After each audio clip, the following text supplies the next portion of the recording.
యెషయా గ్రంథము 56వ అధ్యాయము 1వ వచనం నుంచి 8వ వచనం వరకు మనం చూసాం కదా. ఇప్పుడు 9వ వచనం నుంచి 12వ వచనం వరకు వ్రాయబడినటువంటి తరువాత లేఖన భాగాన్ని ధ్యానిద్దాం. మొదటి 8 వచనాలు దేని గురించి అంటే, ఎవరైతే దేవుణ్ణి హత్తుకుంటున్నారో, యెహోవాను హత్తుకుంటున్నారో, యెహోవాను ప్రేమిస్తున్నారో, యెహోవా నిబంధనని గైకుంటున్నారో, ఆయన విశ్రాంతి దినాల్ని ఆచరిస్తున్నారో, వాళ్ళకి దేవుడు ఇస్తున్నటువంటి దీవెన లేదా దేవుడు ఇవ్వబోతున్నటువంటి ఆ స్వాస్థ్యం, తన ఇంట్లో తన ప్రాకారంలో నివసింపజేస్తున్న వైనం, ఆయన ప్రార్థనా మందిరంలోనికి ఆహ్వానిస్తున్న విధానాన్ని, ఇశ్రాయేలు కంటే వారిని ఎంత హెచ్చిస్తున్నాడో చెప్పేటువంటి విధానాన్ని మనం చూసాం పాజిటివ్గా, ఆశీర్వాదానికి సంబంధించి. అయితే ఆ వస్తున్న వారిలో లేదా వచ్చిన వారిలో ఎవరైతే యెహోవాకు వ్యతిరేకంగా బ్రతుకుతున్నారో వాళ్లకు దేవుడు ఇస్తున్నటువంటి శాపం, వాళ్ళను దేవుడు ఖండిస్తున్నటువంటి విధానం చూడండి. 9వ వచనం, పొలములోని సమస్త జంతువులారా. ఏంటి జంతువులతో మాట్లాడుతున్నాడు దేవుడు ఇక్కడ?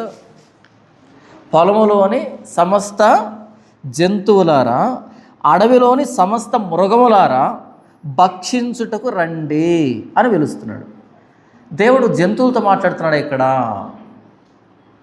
పొలములోని సమస్త జంతువులారా, అడవిలోని సమస్త మృగములారా భక్షించుటకు రండి అని పిలుస్తున్నాడు.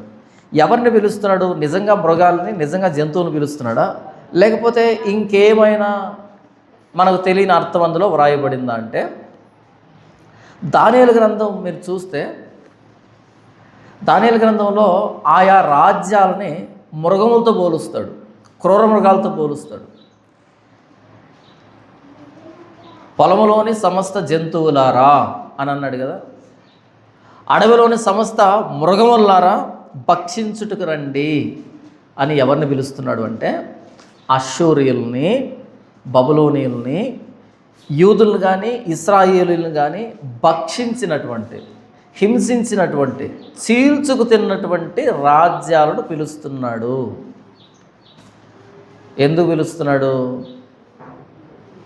దానికి ఒక కారణం ఉంటుంది కదా. దేవుడు కొన్ని క్రూరమృగాలను పిలిచి యూదులు కానీ ఇశ్రాయేలు కానీ చీల్చివేయబడ్డానికి అనుమతినిచ్చాడు అంటే వీళ్ళు ఏదో చేసి ఉండాలి, లేకపోతే అనుమతించడు ఆయన. ఏం చేస్తున్నారు వీళ్ళు చూడండి. 10వ వచనం, వారి కాపరులు గుడ్డివారు, వారందరూ తెలివిలేని వారు, వారందరూ మోగ కుక్కలు మొరగలేరు, కలవరించుచు పండుకుని వారు నిద్రాసక్తులు. ఇది నేరం. ఏంటంట నేరం? వారి కాపరులు గుడ్డివారు. కాపరికి కళ్ళు లేకపోతే దేశమంతా కళ్ళు లేనటువంటి స్థితిలోకి వెళ్తుంది. మనం అప్పుడప్పుడు చూస్తాం, ఒక 50 మంది 60 మంది కళ్ళు లేని వాళ్ళు రోడ్డు దాటుతూ ఉంటారు, లేకపోతే బస్ స్టాండ్లలో ఎక్కడికో వెళ్తుంటారు. వాళ్ళు ఎలా వెళ్తుంటారు? వరుసగా ఉంటారు. ఒక వ్యక్తి భుజం మీద ఇంకో వ్యక్తి చేయి వేసుకొని అలా పోతూ ఉంటారు. అయితే ముందు ఒకడు ఉంటాడు చూసావా, వాడు కూడా కళ్ళు లేనివాడైతే ఎక్కడికి వెళ్ళాలి? కాబట్టి ఆ ముందున్న వ్యక్తికి కళ్ళు ఉండాలి. ముందున్న ఒక్కడికి కళ్ళు ఉంటే, సరిగ్గా పనిచేస్తే, వెనకాల ఎంతమంది వచ్చినా సరే సురక్షితంగా గమ్యం చేరుతారు. ఒకవేళ ఆ ముందున్న వ్యక్తికి కళ్ళు లేకపోతే, గుడ్డివాడు గుడ్డివానికి త్రోవ చూపెడితే అందరూ వెళ్ళి గుంటలో పడతారు అని యేసుప్రభు చెప్తాడు. ఇక్కడ ఏమంటున్నాడు? వారి కాపరులు. ఎవరి కాపరులు? ఎవరైతే చెరలోకి వెళ్ళడానికి సిద్ధమై ఉన్నారో వాళ్ళు కొంతమంది కాపరులని నియమించుకున్నారంట. వారి కాపరులు గుడ్డివారు. దీన్ని అపోస్తలుడైన పౌలు అంటాడు ఏమని? జనులు హితబోధన సహింపక దురద చెవులు గలవారై తమ స్వకీయ దురాశలకు అనుకూలమైన బోధకులను తమ కొరకు పోగు చేసుకొని అంటే దేవుణ్ణి నియమించలేదా? దేవుణ్ణి నియమించలే, వాళ్ళే నియమించుకున్నారు. ఈయనైతే మనకు పనికి వస్తాడు.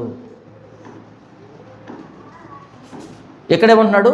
వారి కాపరులు. వారి కాపరులు ఏంటి? ఈయన నియమించిన కాపరులు కదా ఉండాలి. నేను నియమించిన కాపరులు ఎలా ఉన్నారంట, ఈయన నియమించిన కాపరులందరినీ వెలివేశారు.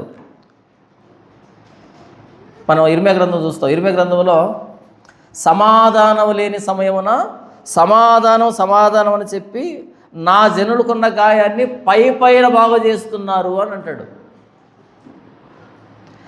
ఒకడు తమ నోట ఆహారం పెట్టకపోతే వాడితో యుద్ధం చేస్తారని రాయబడింది. ఒకవేళ ఆహారం పెడితేనంట సమాధానాన్ని ప్రకటిస్తారు.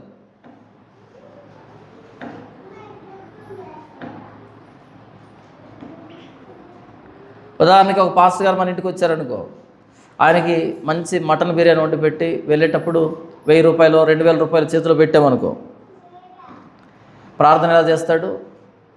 ప్రభువా వాళ్ళని దీవించు, వీళ్ళని దీవించు, ఆశీర్వదించు, అభివృద్ధి అని చాలా గొప్పగా ప్రార్థన చేస్తాడు. బిడ్డలందరికీ క్షేమాన్ని ప్రకటిస్తాడు, అందరికీ ఆరోగ్యాన్ని ప్రకటిస్తాడు. పొరపాటున ఏదైనా తేడా వచ్చిందనుకో, మీకు దైవజనుడిని ప్రేమించడం చేత కాదు, దేవుని ప్రేమించడం చేత కాదు, మీరు నాశనం అవుతారు. ఒకడు తమ నోట ఆహారం పెట్టనేడలా అంటే దాని అర్థం ఏంటంటే, సరిగ్గా పెట్టకపోతే ఏమనుకుంటారంటే వీడు శాపగ్రస్తుడు అన్నట్టుగా అనుకుంటారు కదా. వారి కాపరులు గుడ్డివారు, వారందరూ తెలివి లేనివారు. ఏం లేదంటే వీళ్ళందరికీ దేశానికి తల, దేశాన్ని నడిపిస్తున్నటువంటి కాపరి. ఆ వ్యక్తి తెలివినోడైతే దేశమంతా తెలివిగా ముందుకెళ్తుంది. ఆ వ్యక్తి గుడ్డోడైతే దేశమంతా అంధకారంలో తచ్చట్లాడుతుంది. వారందరూ తెలివి లేని వారు అని మాట్లాడుతున్నాడు. ఒక కాపరికి తెలివి లేకపోతే మరి సంఘానికి ఎలా ఉంటుంది, లేదా దేశానికి ఎలా తెలివి ఉంటుంది? తెలివి లేనివారు. తర్వాత వారందరూ మూగ కుక్కలు మొరగలేరు. ఇక కుక్కలతో పోల్చాడు. కుక్క అనేది విశ్వాసమైనటువంటి జంతువు, కానీ ఇక్కడ విశ్వాసానికి సంబంధించి కాదు, మొరిగేదానికి సంబంధించి. కుక్కని ఎందుకు తెచ్చుకుంటామంటే మొరగాలి అని. మనం రాత్రి పడుకుంటాం, అది మన కాంపౌండ్ అంతా తిరుగుతూ ఉండాలి, ఒక దగ్గర పడుకోకూడదు. అది కూడా కుక్క మన పక్క నుంచి పడుకుందనుకో రాత్రి, అది ఉండడం వల్ల వచ్చిన ఉపయోగం లేదు. మన దగ్గర పడుకోకూడదు, పగలంతా పడుకొని రాత్రి అది మేలుకోవాలి. మొత్తం కాంపౌండ్ అంతా కలిగి తిరుగుతూ ఉండాలి. ఎక్కడైనా చిట్టుకుమంటే వెంటనే వెళ్ళి పట్టేసేయాలి. ఎవరైనా కనిపిస్తే బౌబౌన అరవాలి, మనల్ని లేపాలి, మనల్ని జాగృతం చేయాలి. అందుకు కుక్కను తెచ్చుకుంటాం. అలా కాకుండా ఫుల్గా తిని నా పక్కనే పడుకునే దానికి కుక్కను తెచ్చుకుంటామా? తెచ్చుకోం కదా. కాకపోతే ఇశ్రాయేలు దేశపు కాపర్లు ఎవరంట? మోగ కుక్కలంట. పాపం కుక్కకి మోగుంటే, మొరగడానికి తెచ్చుకునే దానికి మోగుంటే ఎందుకు పనికి వస్తుంది?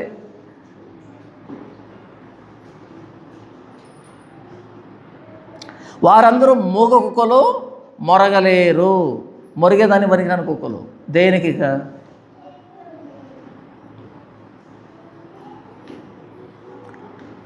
దేశాన్ని జాగృతం చేయవలసినటువంటి కాపర్లు మూగ కుక్కలు ఎలా మొరగకుండా పడుకుంటున్నాయో అంత మౌనంగా ఉన్నారు, మాట్లాడరు, మాటలు రావు.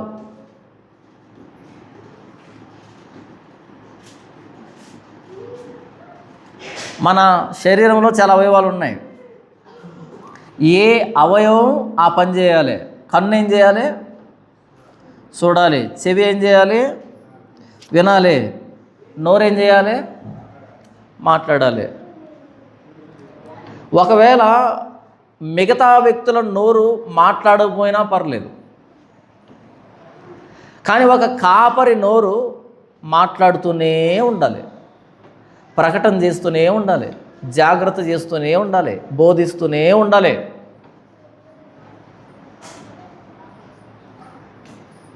మాట్లాడవలసిన స్థానంలో మాట్లాడకపోతే మోగ కుక్కలు అని అంటాడు దేవుడు.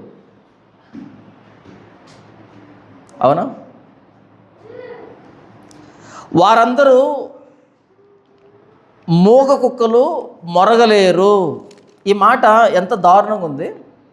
50వ అధ్యాయం చూడండి. 50వ అధ్యాయము 4వ వచనం.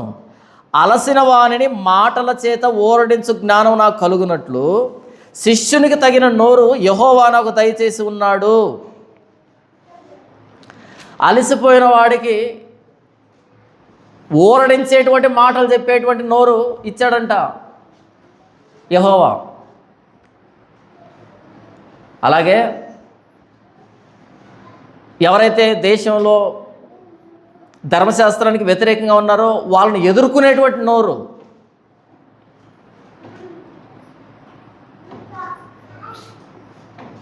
ఇర్మియా గ్రంథంలో మాట్లాడతాడు,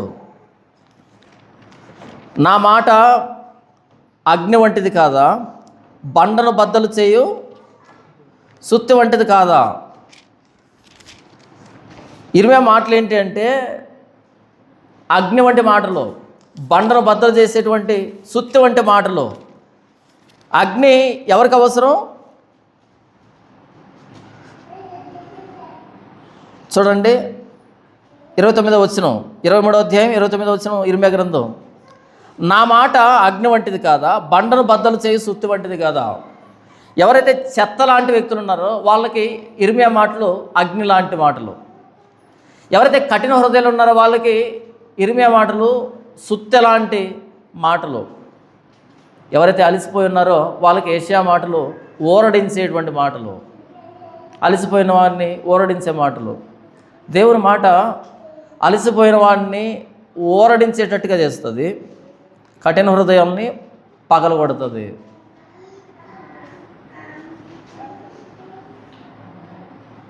ఇర్మియా గ్రంథంలో ఇర్మియా ఒక మాట మాట్లాడతాడు. ఇర్మియా ఒక తీర్మానానికి వస్తాడు, నేను మాట్లాడను, ఆయన మాటలు నేను మాట్లాడను. ఇర్మియా గ్రంథం 20వ అధ్యాయము 7వ వచనం నుంచి, యెహోవా నీవు నన్ను ప్రేరేపింపగా నీ ప్రేరేపణకు లోబడితిని, నీవు బలవంతం చేసి నన్ను గెలిచితివి, నేను దినమెల్లా నవ్వుల పాలైతిని, అందరూ నన్ను ఎగతాళి చేయుదురు, నీవు నన్ను ప్రేరేపింపగా నీ ప్రేరేపణకు లోబడితివి. ఇర్మియా మాట్లాడుతున్న ప్రతి మాట దేవుని ప్రేరేపణ. ఆయన గెలిచి మాట్లాడిస్తున్నాడు. నీ ప్రేరేపణకు లోబడితిని, నీవు నన్ను బలవంతం చేసి గెలిచితివి. ఏంటి దాని అర్థం? నేను చెప్పను, ఈ మాట చెప్తే వాళ్ళు ఏమనుకుంటారు, ఆ మాట చెప్తే వీళ్ళు ఏమనుకుంటారు అని ఈయన అనుకుంటున్నాడు. కానీ నీవు నన్ను బలవంతం చేసి గెలిచితివి అంటే ఎంత ప్రేరేపణ. 8వ వచనం, ఏలైనగా, ఎందుకు ఈయన వద్దనుకున్నాడు? ఏలైనగా నేను పలుకున్నప్పుడల్లా బలాత్కారం జరుగుతున్నది, దోపుడు జరుగుతున్నది అని ఎలుగెత్తి చాటింపవలసి వచ్చెను. దినమెల్లా యెహోవా మాట నాకు అవమానమునకును అపహాస్యమునకును హేతువాయను. ఎప్పుడు నోరు తెరిచి ప్రకటించినా సరే ఏం మాట్లాడుతున్నాడంట? బలాత్కారం జరుగుతుంది, దోపుడు జరుగుతుందని చెప్పాల్సి వస్తుందంట. కాబట్టి యెహోవా మాట ఈయన దినమెల్లా నవ్వులు పాలు కావడానికి, అపహాస్యం పాలు కావడానికి హేతువైందంట.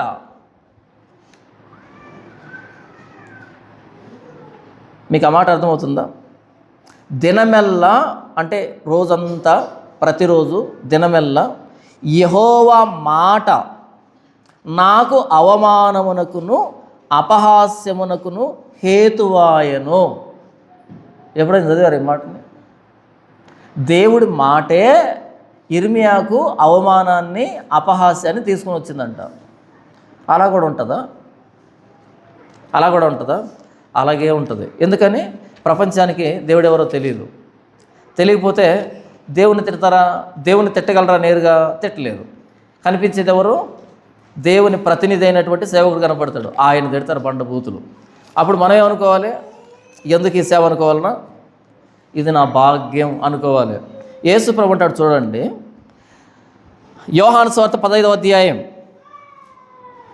18వ వచనం నుంచి, లోకము మిమ్మును ద్వేషించిన ఎడల మీకంటే ముందుగా నన్ను ద్వేషించినని మీరు ఎరుగుదురు. లోకం మిమ్మల్ని ద్వేషించిందనుకో, హేట్ చేసిందనుకో, దాని అర్థం ఏంటంటే నన్ను మీకంటే ముందు ద్వేషించిందని అర్థం. మీకు అర్థమైందని చెప్తాను. క్లాసులో పిల్లలు ఉంటారు, టీచర్ బెత్తం పట్టుకొని వస్తాడు, మనల్ని లేపి ఫటాఫటా కొట్టాడు అనుకో, అందరూ ఎదురుగా మనకేమవుతుంది? అవమానం అవుతుంది. నన్ను కొట్టాడని బాధ అనిపిస్తుంది కదా, నన్ను కొడుతుంటే అందరూ చూశారని. అలా కాకుండా మనకంటే ముందు ఇంకొకరిని లేపి కొట్టాడు అనుకో, భలే ఆనందం ఉంటుంది మనకి. ఎందుకని? ఆడు కూడా పడ్డాయని. క్లాస్లో ఒకడు బాగా చదివేవాడు ఉంటాడు, చదువు రానోడిని కొడితే వాడు ఫీల్ అవుతాడు. వీడికంటే ముందు ఎవరిని లేపనే బాగా చదువు వచ్చిన వాడిని లేపి వాడిని 4 తన్ని ఆ తర్వాత మనల్ని కొట్టాడు అనుకో, మనకు భలే ధైర్యంగా ఉంటుంది, వాడు కూడా పడ్డాయి కదా, వాడికి కూడా పడ్డాయి కదా అని. మన బాధ ఏంటంటే మనల్ని కొట్టాడు కాదు, మన బాధ ఏంటంటే పక్కన వాళ్ళు నవ్వుతున్నారు వాళ్ళని ఎందుకు కొట్టలేదని. వాళ్ళని ముందు కొట్టి మనల్ని కొట్టాడు అనుకో, అందరితో పాటు మనం కూడా అని అనిపిస్తుంది. ఇక్కడ ఏమన్నాడు తెలుసా, లోకం మిమ్మల్ని ద్వేషించిన ఎడలా, లోకం మిమ్మల్ని అసహించుకుంటే దాని అర్థం ఏంటో తెలుసా, మీకంటే ముందు నన్ను ద్వేషించింది అని గుర్తుపెట్టుకోండి. ఈ మాట ఎంత లోతు తెలుసా. యేసు ప్రభువును కొట్టినట్టు ఎవరు మనల్ని ఇప్పటివరకు కొట్టలే, యేసు ప్రభువును అవమానించినట్టు ఎవరు మనల్ని అవమానించలే, యేసు ప్రభువును చంపినట్టు ఎవరు మనల్ని చంపలే. ఒకవేళ మనల్ని చేసినా మనం వాటికి అర్హులం, ఎందుకంటే ఏ మంచితనం లేదు, ఆయనలో ఏ చెడు లక్షణం లేదు, నీతిమంతుడు. నా యందు పాపం ఉన్నదని మీరు ఎవడు స్థాపింపగలడు అన్నాడు. అంత పరిశుద్ధుడు ఆయన. ఆయనకు ఎన్ని దెబ్బలు పడ్డాయంటే, ఎన్ని నింద అవమానాలు వచ్చాయంటే, ఎంత సిలువు భరించాడు అంటే, ఆ తర్వాత మనల్ని అంటున్నాడు, మిమ్మల్ని ఎవరైనా ద్వేషిస్తే ముఖం ముడుచుకోకండి, మీకంటే ముందు నన్ను ద్వేషించారు. మనకు ధైర్యం రావాలా వద్దా? రాదు. లేదు ప్రభు చాలా పెద్ద మాట అన్నాడు. వారి నాయన నీకంటే 1,000,000 రెట్లు పెద్ద మాట మాట్లాడారు నా గురించి అంటాడు ఆయన. తర్వాత మీరు లోక సంబంధులైన ఎడల లోకము తన వారిని స్నేహిస్తుంది. మనం లోక సంబంధం అయితే లోకము తన వారిని స్నేహిస్తుంది. అయితే మీరు లోక సంబంధులు కారు, నేను మిమ్మల్ని లోకములో నుండి ఏర్పరచుకుంటేనే, అందుచేతనే లోకం మిమ్మల్ని ద్వేషించుతున్నది. దాసుడు తన యజమానుడి కంటే గొప్పవాడు కాడని నేను మీతో చెప్పిన మాట జ్ఞాపకం చేసుకునుడి. లోకులు నన్ను హింసించిన ఎడల మిమ్మును కూడా హింసింతురు, నా మాట గైకొన్న మీ మాట కూడా గైకొందురు. అయితే వారు నన్ను పంపిన వారిని ఎరుగరు గనుక నా నామము నిమిత్తము వీటన్నిటిని మీకు చేయుదురు. నా నామము నిమిత్తం వీటన్నిటిని మీకు చేస్తారు, నన్ను బట్టే చేస్తారు ఇదంతా. ఇప్పుడు చెప్పండి, మనకి ఇవన్నీ వద్దనుకో ఏం చేయాలి? ప్రార్థన చేయొద్దు, ప్రార్థన చేసి తొలగిపోవు. ఏం చేయాలి? యేసు ప్రభుని ఆయన వదిలిపెడితే ఏమీ ఉండదు, అంతా ఫినిష్, క్లీన్ చిట్. యేసు ప్రభుని అంటి పెట్టుకుని ఉన్నామా ఇవన్నీ ఖచ్చితంగా వస్తాయి అని యేసు ప్రభు చెప్తున్నాడు. నేనేం చెప్తున్నానంటే, యెహోవా మాట దినమెల్లా నా అవమానానికి అపహాస్యానికి హేతువైంది. అప్పుడు ఇర్మియా ఒక కంక్లూజన్కి వచ్చాడు, ఆహా ఇలా జరుగుతుందా, యెహోవా మాటే కదా నాకు అవమానం, నాకు అపహాస్యం అవుతుంది. ఇంకేం చేస్తాడు చూడండి, 9వ వచనం, ఆయన పేరు నేను ఎత్తను, ఆయన నామమును బట్టి ప్రకటింపను. మంచి ఆలోచన కదా. గుర్తించాడు, ఎక్కడ తప్పు జరుగుతుందో గుర్తించాడు, ఎక్కడ ప్రాబ్లం ఉందో గుర్తించాడు. ఇప్పుడు కంక్లూజన్కి వచ్చాడు, ఇక ఆయన పేరు నేను ఎత్తను, ఆయన మాట నేను ఎత్తను, గౌరవంగా బ్రతకొచ్చు. 3X సోప్ ఉంటుంది చూసావా, సంస్కారవంతమైన సోప్, దాంతో బట్టలు ఉత్తుకొని తెల్లగా పెద్ద మనిషి లెక్క తిరగచ్చు అనుకున్నాడు మనసులో. ఏం జరిగింది చూడండి, ఆయన పేరు నేను ఎత్తను, ఆయన నామమును బట్టి ప్రకటింపును అని నేను అనుకుంటున్నా, అది నా హృదయంలో అగ్నివలే మండుచు నా ఎముకల్లోనే మూయబడినట్లున్నది. నేను ఓర్చి ఓర్చి విసిగి ఉన్నాను, చెప్పక మానలేదు. పాపం, ఇక నేను చెప్పను అనుకున్నాడా? ఈయన అనుకుంటే వదిలిపెడతాడా? ఎందుకు వదిలిపెట్టలేదు చెప్పండి. ఇప్పుడు ఎదురుగా ఒక 1000 మంది కూర్చోన్నారు, 1000 మందికి వినపడాలి, గట్టిగా అరిచే ఎంతసేపు మాట్లాడతాము? ఒక మైక్ తీసుకుంటాం, మైక్ మూత దగ్గర పెట్టుకొని హలో హలో మైక్ టెస్టింగ్ 1 2 3 అంటాం. ఇది మోగట్లే, సౌండ్ రావట్లేదని పక్కన పెడతామా? దాన్ని అటుకొట్టి ఇటుకొట్టి తిప్పి బ్యాటరీలు వేసి అదేసి ఇదేసి ఏంటంటే మొత్తానికి దాన్ని ఆడించాల్సి ఉంది. ఎందుకంటే అది మౌత్ పీస్, అదే ఇక వేరేది లేదు, దీంతోనే మాట్లాడాలి ఆ 1000 మందితో. ఇర్మియా గ్రంథం 1వ అధ్యాయం చూడండి, ఇర్మియా గ్రంథం 1వ అధ్యాయం 4 నుంచి, యెహోవా వాక్కు నాకు ప్రత్యక్షమయ్యేలాగా సెలవిచ్చును, గర్భములో నేను నిన్ను రూపింపక మునిపే నిన్ను ఎరిగితిని, నీవు గర్భము నుండి బయలుపడక మునిపే నేను నిన్ను ప్రతిష్ఠించితిని, జనములకు ప్రవక్తగా నిన్ను నియమించితిని. ఇర్మియా, నీవు నాకు మౌత్ పీస్వి, నీవు నా మైక్వి. ఎప్పటి నుంచి ప్రభువా? గర్భం నుంచే, గర్భంలో తయారు చేసిన మౌత్ పీస్నా, మైక్నా? మరి ఈయన అంటున్నాడు చూడండి, అందుకు అయ్యో ప్రభువుకు యెహోవా చిత్తగించుము, నేను బాలుడనే మాట్లాడుటకు నాకు శక్తి చాలదని నేను అనగా, ఈయనేమన్నాడు? సేమ్ రెస్పాన్స్ మనలాగే, ప్రభువా నా వల్ల కాదు, కానీ చిన్నపిల్లోని పెద్దగా నాలెడ్జ్ లేదు, బాలుడిని. మోషే అన్నాడు చూసావా, ప్రభువా నేను నోటి మాంద్యం కలిగిన వాడిని, ఇంతకుముందు 40 సంవత్సరాల వయసు అప్పుడు ఐగుప్తులో మాట్లాడుంటే ఎంత బాగుండేది, గడ గడ గడగడ మాట్లాడే ఉండేవాడిని, 80 సంవత్సరాలు మొత్తం అయిపోయింది ప్రభువా అంటే, కాదు నాయన నేను ఇక ట్రాన్స్లేటర్ని ఇస్తా, హీబ్రూ టు హీబ్రూ ట్రాన్స్లేటరు. ఇది విచిత్రమైన translation. Telugu to Greek translation లేదా గ్రీకు టు ఇంగ్లీష్ ట్రాన్స్లేషన్ ఉంటే బాగుంటుంది, కానీ ఏ ట్రాన్స్లేషన్ అంటే ఇది హీబ్రూ టు హీబ్రూ ట్రాన్స్లేషను. ఎందుకు? ఈ హీబ్రూ అహరోనుకి అర్థమవుతుంది, మిగతా వాళ్ళకి అర్థం కాదు. డాక్టర్ రాసింది ఈ మెడికల్ షాప్ వాడికి అర్థమైనట్టుగా మోషే మాట్లాడే హీబ్రూ అహరోనుకి అర్థమవుతుంది, ఇంకెవరికి అర్థం కాదు. పోనీ ఏదైనా కొత్త భాష అంటే కాదు, అహరోను విని దాన్నే ఎగ్జాక్ట్గా వీళ్ళకి అర్థమయ్యేట్టుగా మాట్లాడాలి. హీబ్రూ టు హీబ్రూ ట్రాన్స్లేషన్, విచిత్రమైన ట్రాన్స్లేషన్ ఇది.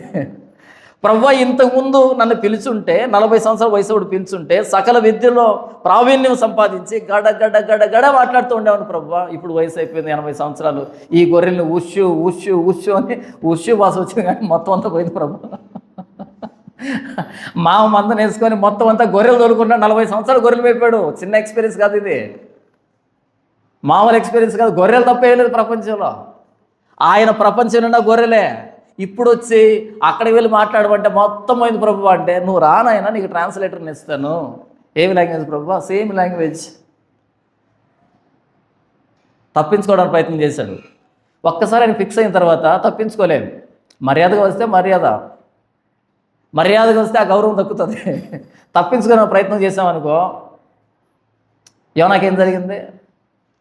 తార్షీషుకు టికెట్ బుక్ చేశాడు, మధ్యలో అయినా రిటర్న్ టికెట్ బుక్ చేశాడు, పై నుంచి కాదు లోపల నుంచి. ఈ ఒడ్డు మీద ఉన్న వాళ్ళు అనుకున్నారు ఎప్పుడు చేయాలా అని. ఏ షిప్పు రాలేదు, ఏ పడవ రాలేదు, ఏ షిప్పు రాలేదు, ఏమీ రాలేదు, ఎప్పుడు వచ్చావు లోపల తీసుకొచ్చాడు. మహాదారుణం కదా. వెళ్ళేటప్పుడు పడుకొని పోయాడు పాపం, వచ్చేటప్పుడు మోకాళ్ళ మీద వచ్చాడు. Same position. 3 రోజులు మోకాళ్ళ మీద తీసుకొచ్చి ఒడ్డు మీద వదిలిపెడితే ఏం మాట్లాడుకుండా వెళ్ళాడు. నేనే ఊరికి నడుచుకుంటా, మోకాలు సడలాలి కదా, నడిస్తే బాగుంటుంది. దేవుడు పిలిచాడు అంటే లోబడాలి, దేవుడు మాట్లాడమన్నాడంటే మాట్లాడాలి. సాకులు చెప్తే వదిలిపెడతాడా? సాకులు చెప్పినా వదిలిపెట్ట, ఎందుకంటే మౌత్ పీసు.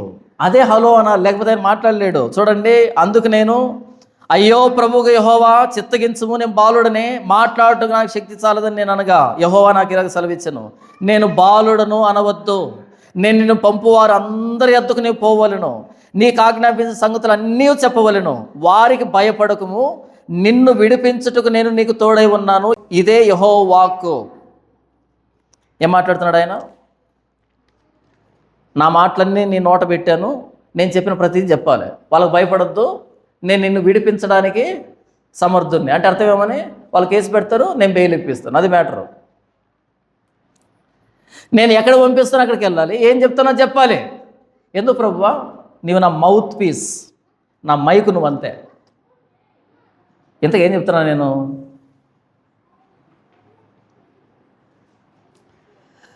మూగ కుక్కలు మొరగలేరు, ఆయన ఎందుకు ఏర్పాటు చేస్తున్నాడు అంటే, మాట్లాడండి, నా పక్షాన మాట్లాడండి, కాపలా కాయండి అని. అంటే మూగ కుక్కలు పడుకున్నట్టుగా మౌనం వహిస్తే ఇంకెవరు మాట్లాడతారు?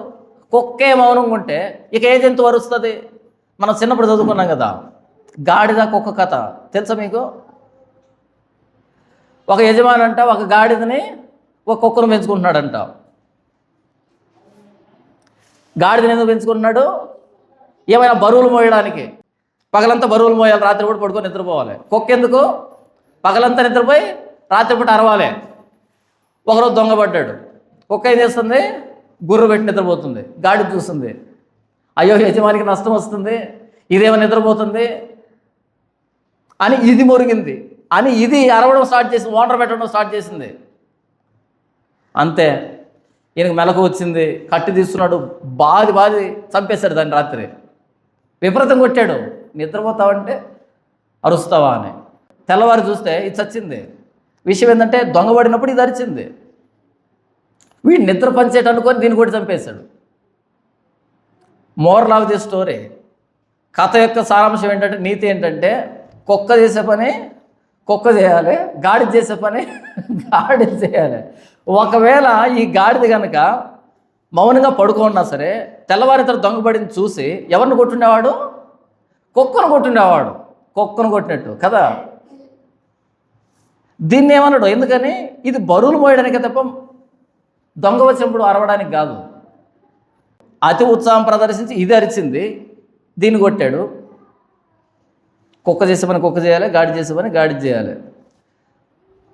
క్రైస్తవ్యాన్ని జాగృతం చేయడానికి, క్రైస్తవ్యాన్ని ఎప్పటికప్పుడు గాడిలో పెట్టడానికి, బోధించడానికి, క్రైస్తవాన్ని నడిపించడానికి ఎవరినిచ్చాడు ఆయన? బోధకులనిచ్చాడు, కాపరులనిచ్చాడు. అలాంటి కాపరులు ప్రమాదం రావడం చూసి మోగ కుక్కల్లాగా మౌనం వహిస్తే ఇక మొరిగేది ఎవరు? ప్రస్తుతం 2026లో ఉన్న క్రైస్తవ్యాన్ని, క్రైస్తవ నాయకత్వాన్ని చూస్తుంటే ఎగ్జాక్ట్గా ఫిట్ అవుతారు. ఇక్కడ దేనికి స్పందించరు, దేన్ని పట్టించుకోరు. ఎవరి వ్యక్తిగత స్వార్థాలు వారివి. నేను చాలాసార్లు చెప్పాను, నాది ఇర్మియా పరిచర్య అని. ఎన్నిసార్లు వద్దనుకుంటాను మనసులో, ఇది వద్దు, ఇది మాట్లాడద్దని. చివరి గెలుస్తాడు ఆయనే. గెలిచి ఆయన ప్రేరేపణకు నన్ను బలవంతం చేసి మాట్లాడిస్తాడు. ఈరోజు ఇంత క్రైస్తవ్యంలో ఇంత శత్రుత్వాన్ని నేను సంపాదించుకోవడానికి ఒకే ఒక కారణం ఏంటో తెలుసా? బైబిల్ చదవడం. ఆ చదవడం కూడా ఇలా తెరిచి చదవడం కాదు, అసలు ఏం చెప్తుంది బైబిల్ అని చదవడం, పరిశోధనాత్మకంగా చదవడం, లోతుగా చదవడం, ఒకప్పటి క్రైస్తవ్యానికి ఈ క్రైస్తవానికి తేడా తెలుసుకుంటూ చదవడం. బైబిలే ఈ ప్రపంచానికి దిక్కు, బైబిల్ తప్ప వేరే దైవ గ్రంథం లేదంటూ అర్థం చేసుకోవడమే ఇంత శత్రుత్వానికి కారణం. మామూలుగా ఒక వ్యక్తి గొప్పోడయ్యాడు అనుకో, దాని అర్థం ఏంటంటే ఎక్కువ మంది ఆ వ్యక్తిని ప్రేమించే వాళ్ళు ఉన్నారు అర్థం, అభిమానించే వాళ్ళు ఉన్నారు అర్థం. నేను చాలా గొప్పవాడిని క్రైస్తవంలో. ఎందుకు తెలుసా? ప్రేమించే వాళ్ళు కాదు, ద్వేషించే వాళ్ళు ఎక్కువ ఉన్నారని. శత్రువులను బట్టి కొలవాలి నన్ను, ఎంతమంది శత్రువులు ఉన్నారని. ఎందుకు ఎంత శత్రుత్వం వచ్చింది? ఎందుకంటే బైబిల్ని బైబిల్గా అర్థం చేసుకున్నాం కాబట్టి.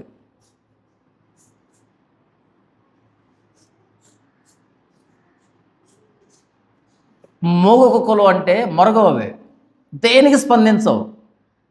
ఆ టైంలో స్పందించడం ప్రారంభించాను, ప్రతిదానికి స్పందించాను. ఇర్మియా దినమెల్లా నవ్వులు పాలు కావడానికి, దినమెల్లా అపహాస్యం పాలు కావడానికి కారణం యెహోవా మాట. 2019లో మనం కెమెరా ముందుకు వచ్చాం. ఆ రోజు నుంచి ఈ రోజు వరకు ఎంతమంది శత్రువులు మూటగట్టుకున్నామంటే కారణం ఒకటే, వీడు పాస్టర్లందరిని అంటాడు. ఎందుకంటాను? మీరు మొరగడం ఆపేశారు కాబట్టి, మూగ కుక్కలాగా మౌనం వహిస్తున్నారు కాబట్టి.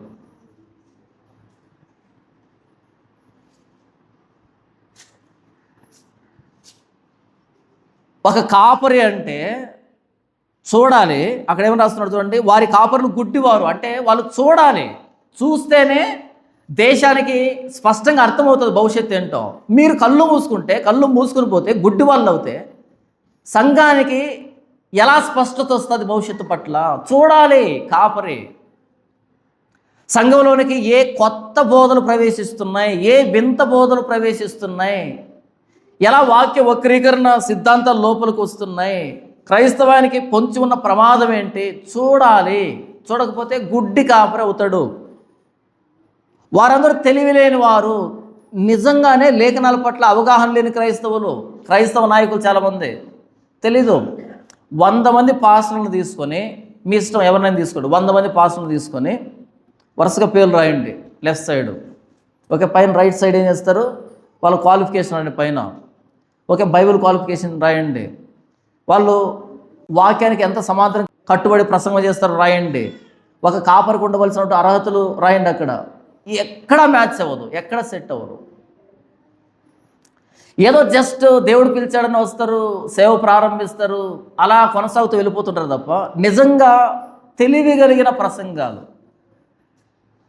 లేఖనానికి సమాంతరమైన ప్రసంగాలు,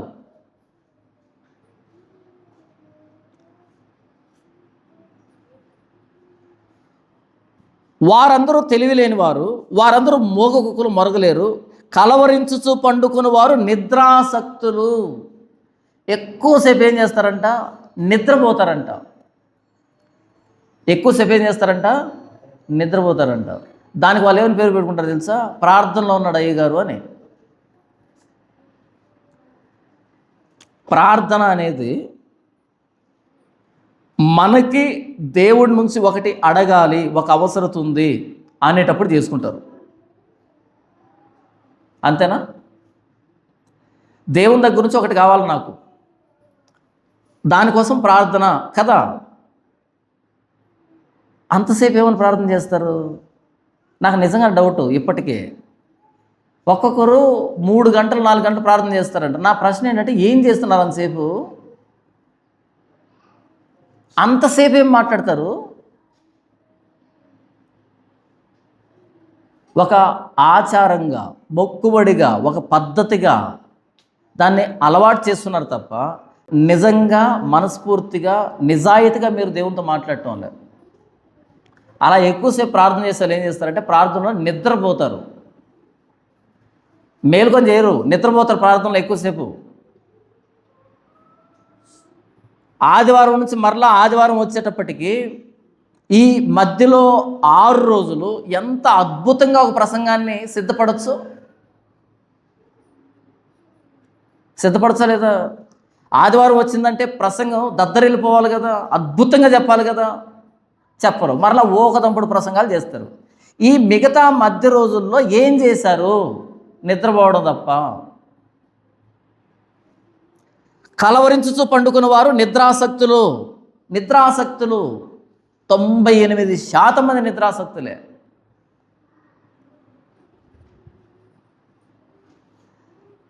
వచనం, ఇక వీళ్ళ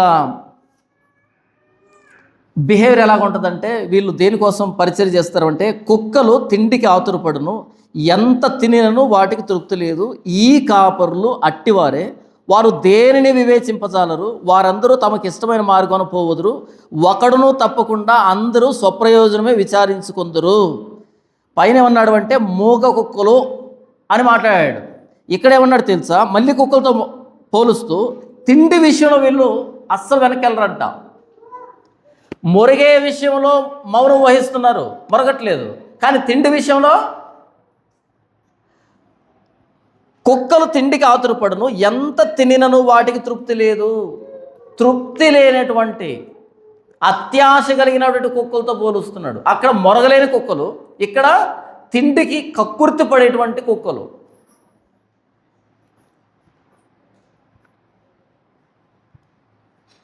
ఒకసారి ఒక పాస్టర్స్ మీటింగ్ వెళ్ళాను.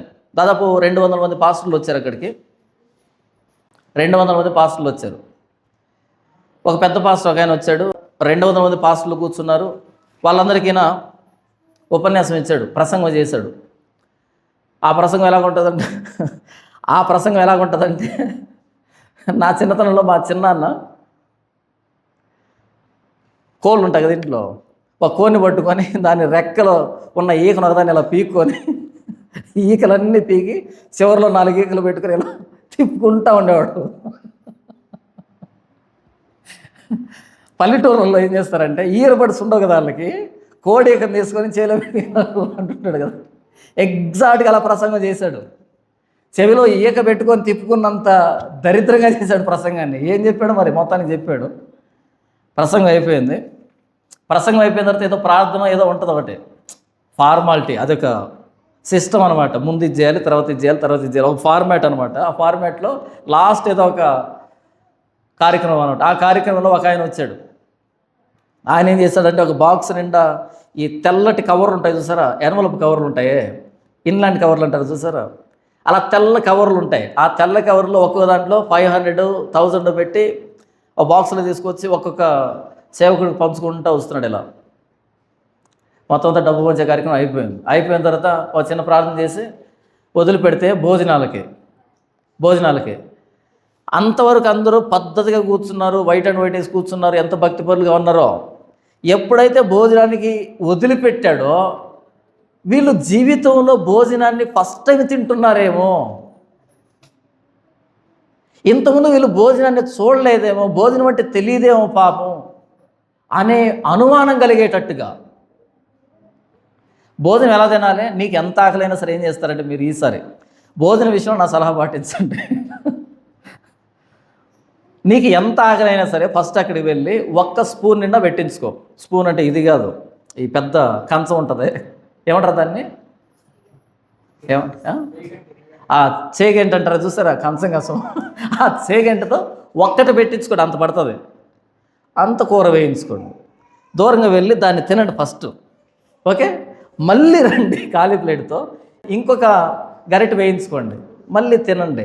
10 సార్లు వచ్చి తినండి, ప్రాబ్లం లేదు. పెట్టేవాడికి గౌరవం ఉంటుంది, తినే నీకు గౌరవం ఉంటుంది, చూసే వాళ్ళకి గౌరవం ఉంటుంది. ఇది గంగాలమ్మ కుంభం పెడతారు చూసావా, ఈ కుంకుమ పోసి నిజమే, అక్కడ బఫేలో 20 ఐటమ్స్ ఉన్నాయి. 20 ఐటమ్స్ ఒకేసారి పెట్టుకున్నావు అనుకో, ఇంత అవుతుంది. అదే అలా పెట్టుకోవద్దు. ఫస్ట్ వచ్చి ఆ చపాతీ ఏదో పెట్టించుకో, ఆ పన్నీర్ కర్రీ వేసుకొని దూరంగా వెళ్ళి అది తినే, తర్వాత వచ్చి ఇంకోటి పెట్టించుకో, మళ్ళీ తిను రా. గౌరవం ఉండదా? లేదు. ఇక్కడ నుంచి మొదలుపెట్టి 20 ఐటమ్స్ అయిపోయేంత వరకు గిన్నె నిండా ఇలా వస్తే చూసేదానికి చాలా చండాలంగా ఉంటుంది.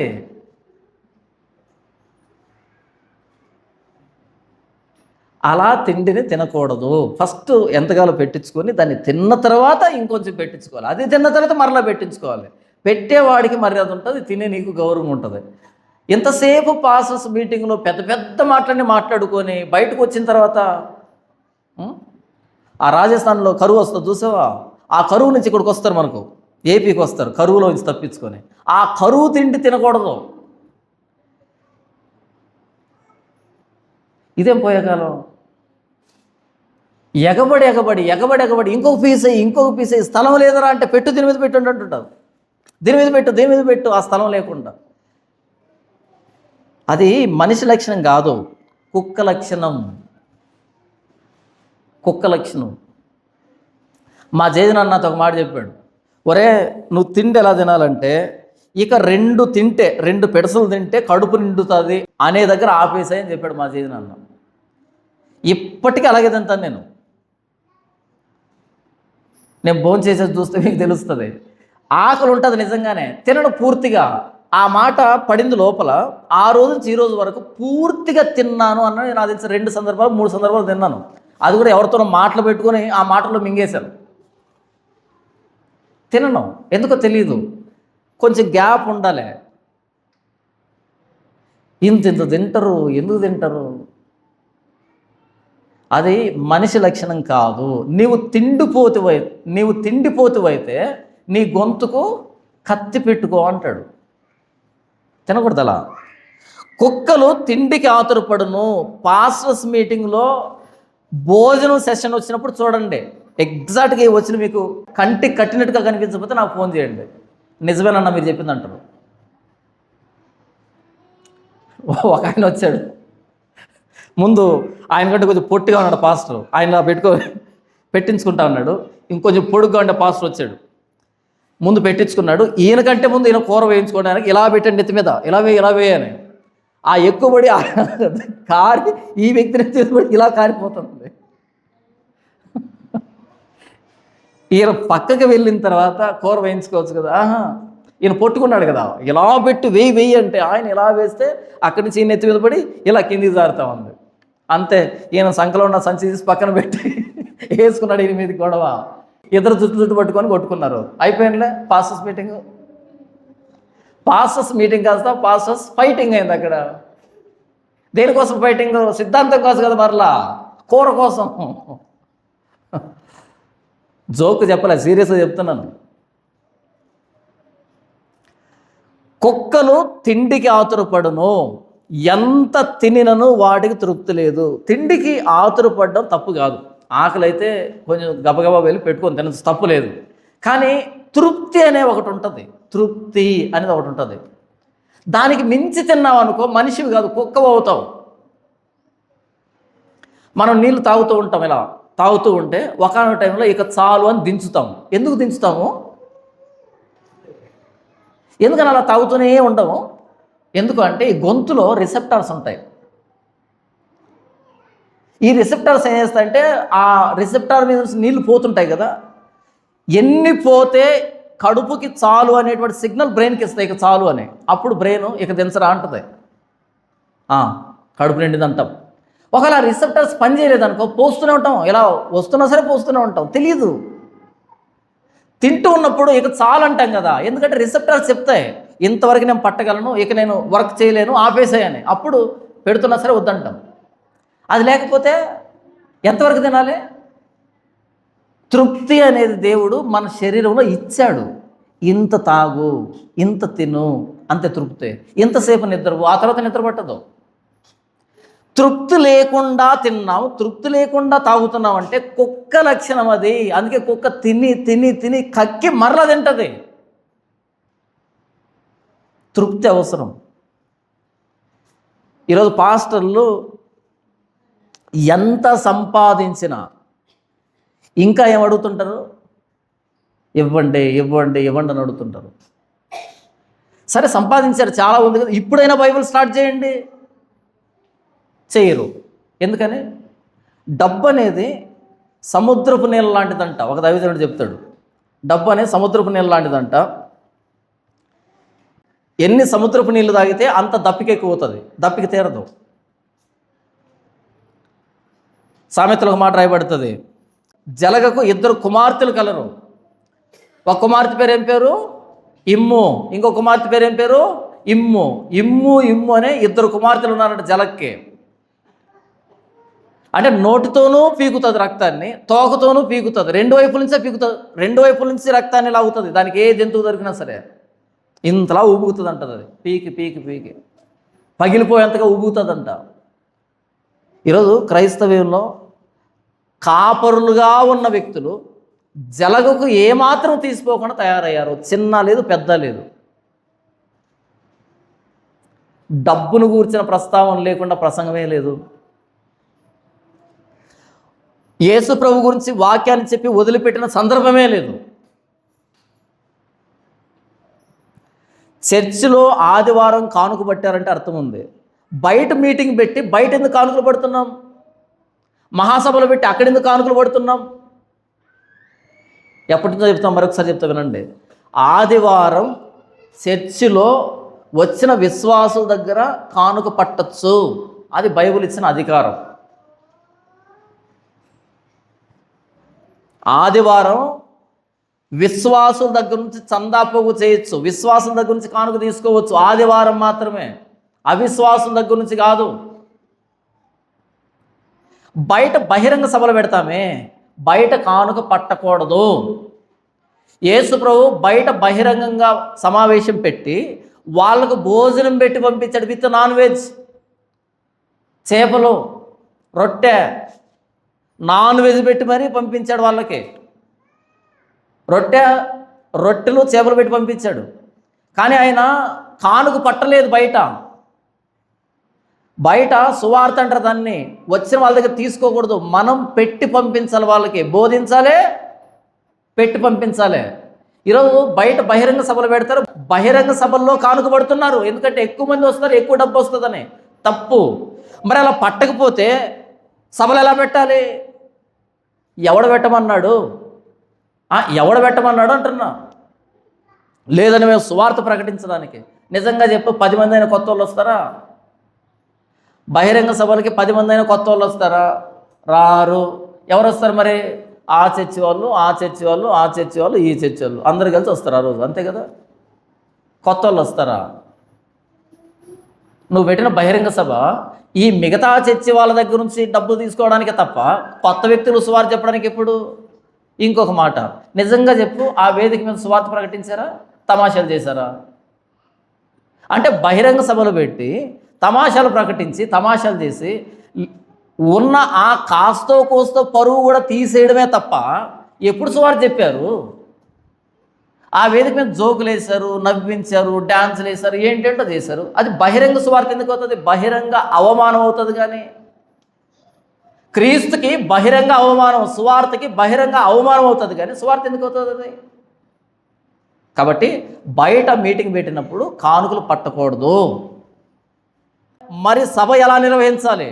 ఎవడు నిర్వహించమన్నాడు? చర్చిలో చెప్పుకుంటున్నావు కదా. కాదండి, బయట సువార్త చెప్పడానికి. బయట సువార్త ఎప్పుడు చెప్పాను? వేదిక మీద నుంచి అంత తమాషాలుగా చేసింది. నన్ను పిలుస్తారు సమావేశాలకి, నాకు ఇచ్చే సమయం గంట. మిగతా టైం అంతా ఏం చేస్తారంటే వేల పాటలు, వేల డ్యాన్సులు, వేల సాక్ష్యాలు, వేల తమాషాలు, వేల సన్మానాలు, వేల గొప్పలు. దీనికి 4 గంటలు, వాక్యానికి 1 గంట, 30 పాటలు పాడతారు.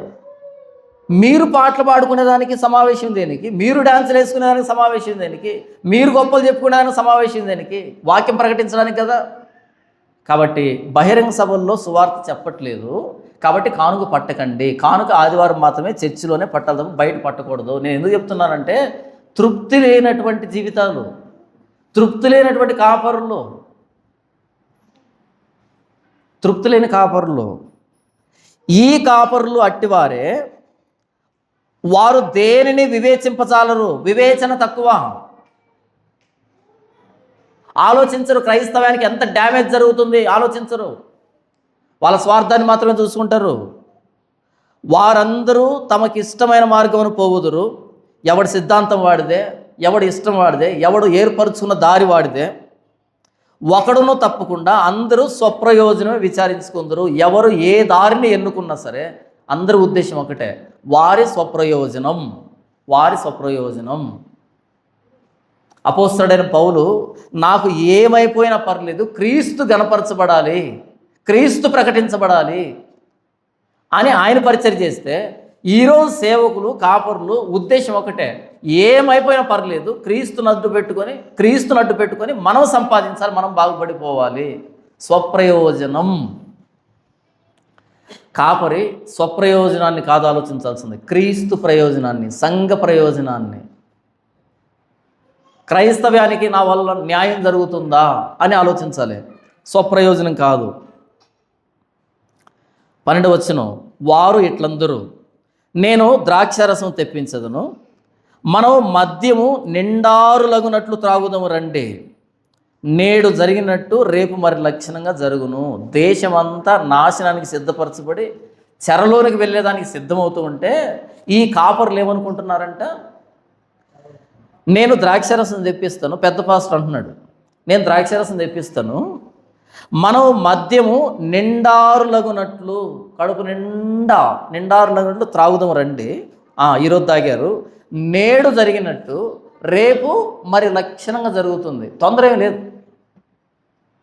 కానీ అటువైపు బబులోను సైన్యం వస్తుంది, అషూరు సైన్యం వస్తుంది, శత్రురాజ్యాలన్నీ పొంచుకుని ఉన్నాయి ఈ దేశాన్ని నాశనం చేయడానికి. కాపరులు మాత్రం భవిష్యత్తును చెప్పి, భవిష్యత్తును చూపించి దేశాన్ని జాగృతం చేయవలసిన స్థితిలో ఉన్న వీళ్ళు ఏం చేస్తున్నారంట, నిండారులగునట్లు ద్రాక్షరసం తాగి ఈరోజు జరిగినట్టే రేపు కూడా జరుగుతుంది, నింపాదిగా ఉన్నారు, ఏం జరగదు, ఏం లేదు. కాపరి అనంటే ఏంటంటే, యెహెజ్కేలు గ్రంథం 33వ అధ్యాయంలో దేవుడు ఒక మాట చెప్తాడు. యెహెజ్కేలు గ్రంథం 33వ అధ్యాయము 1వ వచనం నుంచి, మరియు యెహోవా వాక్కు నాకు ప్రత్యక్షమై ఇలాగ సెలవిచ్చును, నరపుత్రుడా, నీవు నీ జనములకు సమాచారం ప్రకటించి వారితో ఇట్లనము, నేను ఒకానొక దేశం మీదకి ఖడ్గమును రప్పింపగా ఆ జనులు తమలో ఒకరిని ఏర్పరుచుకొని కావలిగా నిర్ణయించిన ఎడల, కావలి అతడు దేశం మీద ఖడ్గం వచ్చుట చూసి బాకా ఊది జనులను హెచ్చరిక చేసిన సమయమున ఎవడైనను బాకానాదం వినియును జాగ్రత్త పడనందున ఖడ్గం వచ్చి వాని ప్రాణమును తీసిన ఎడల వాడు తన ప్రాణమునకు తానే ఉత్తరవాది. బాకానాదం వినియును వాడు జాగ్రత్త పడకపోయిన కనుక తన ప్రాణమునకు తానే ఉత్తరవాది. ఎలైనగా వాడు జాగ్రత్త పడిన ఎడల తన ప్రాణం రక్షించుకొనును. అయితే కావలివాడు ఖడ్గం వచ్చుట చూచియు బాకా ఓదనందు చేత జనులు అజాగ్రత్తగా ఉండుటయు, ఖడ్గం వచ్చి వారిలో ఒకని ప్రాణమును తీయుటయు తటస్థించిన ఎడల వాడు తన దోషమును బట్టి పట్టుబడినను నేను కావలి వాని యొద్ద వాని ప్రాణమును గూర్చి విచారణ చేయుదును. నరపుత్రుడా, నేను నిన్ను ఇశ్రాయేలీలకు కావలివానిగా నియమించి ఉన్నాను కనుక నీవు నా నోటి మాటను విని నాకు ప్రతిగా వారిని హెచ్చరిక చేయవలెను. కావలి, కాపరి అంటే ఏం చేయాలంటే, అల్లంత దూరంలో వస్తున్న ప్రమాదాన్ని చూచి యువతల నిద్రపోతున్నటువంటి వారికి చెబితే వీళ్ళు నిద్ర మేలుకొని వారిని ఎదుర్కొని తమ ప్రాణాన్ని రక్షించుకుంటారు. లోపల పట్టణంలో ఉన్న వ్యక్తులంతా నిద్రపోతూ ఉండి ప్రాకారం మీద, బురుజు మీద కావలివాడు కూడా నిద్రపోతే ఆ పట్టణానికి నాశనం. ఎందుకు పెట్టుకుంటాం కాపలా వాడిని? మనం కాపలా వ్యక్తులు ఎందుకు పెట్టుకుంటాం? నిద్రపోవడానిక, మేలుకొని కాపలా కాయడానిక? యెహెజ్కేలు దేవుడు అంటున్నాడు, నిన్ను కావలివానిగా నియమించాను ఇశ్రాయేల్ దేశానికి, యోదయ దేశానికి. నువ్వు మేల్కొని నిద్రపోతున్న వాళ్ళు లేపితే వాళ్ళు లేచి తమ ప్రాణాన్ని కాపాడుకుంటారు. నువ్వు లేపకపోతే, బాకానాదం చేయకపోతే నిన్ను లెక్కడుగుతాను. నువ్వు బాకానాదం చేసిన తర్వాత కూడా నాశనం అయితే వాళ్ళ ప్రాణానికి వాళ్ళే ఉత్తరవాదులు. నీవు బాకానాదం చేయకపోతే నిన్ను లెక్కడుగుతాను అని చెప్పాడు. ఇది కాపరితనం అంటే. చాలా దూరం చూడాలి, చాలా భవిష్యత్తును చూడాలి.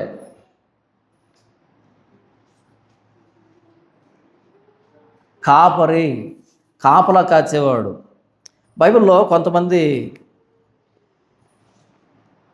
ఇక్కడ చెప్పినటువంటి కాపరు లాంటి వ్యక్తులు ఉన్నారు. నేను చూపెడతాను. సమూయేలు మొదటి గ్రంథం 2వ అధ్యాయము, సమూయేలు మొదటి గ్రంథము 2వ అధ్యాయము,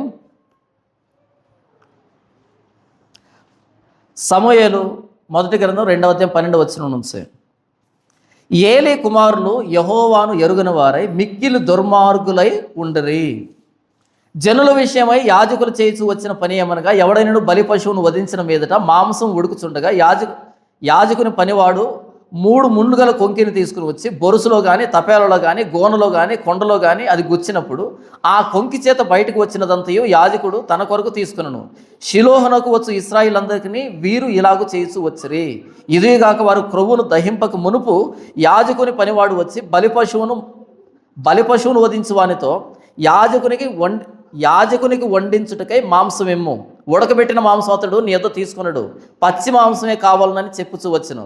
ఈ క్షణమందే వారు క్రొవ్వును దహింతురు. తరువాత నీ మనసు వచ్చినంత మటుకు తీసుకుని వచ్చునని వానితో ఆ మనిషి చెప్పిన ఎడల వాడు అలాగ వద్దు, ఇప్పుడే ఇయ్యవలెను, లేని ఎడల బలవంతము చేసి తీసుకుందును అనును. అందువలన జనులు యెహోవాకు నైవేద్యము చేయుట యందు అసహ్యపడుటకు ఆ యవ్వనులు కారణమయ్యరి కనుక వారి పాపము యెహోవా సన్నిధిని బహు గొప్పదాయను. ఏలి తన్ను తాను క్రొవ్వబెట్టుకుని తన కుమారుల్ని క్రొవ్వబెట్టి వీళ్ళు చేస్తున్న పనులకి జనులు యెహోవాకు నైవేద్యం చేయుట యందు అసహ్యపడుటకు ఆ యవ్వనులు కారణమయ్యరి. ఆ మాట అర్థమవుతుందా? ఎంత కఠినమైన మాట. జనులు యెహోవాకు నైవేద్యం చేయడానికి అసహ్యపడ్డారు, ఎందుకంటే వీళ్ళు చేస్తున్న ప్రవర్తనను బట్టి. ఈరోజు యేసు ప్రభువుని ఎంతమంది అసహ్యించుకుంటున్నారో వాళ్ళు యేసు ప్రభులో దుర్నీతిని చూచి అసహించుకోవట్లేదు.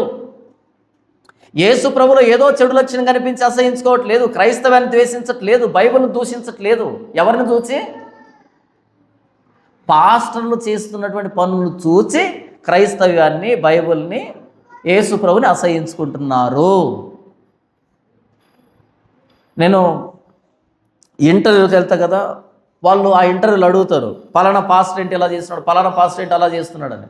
ఏం చెప్పాలి?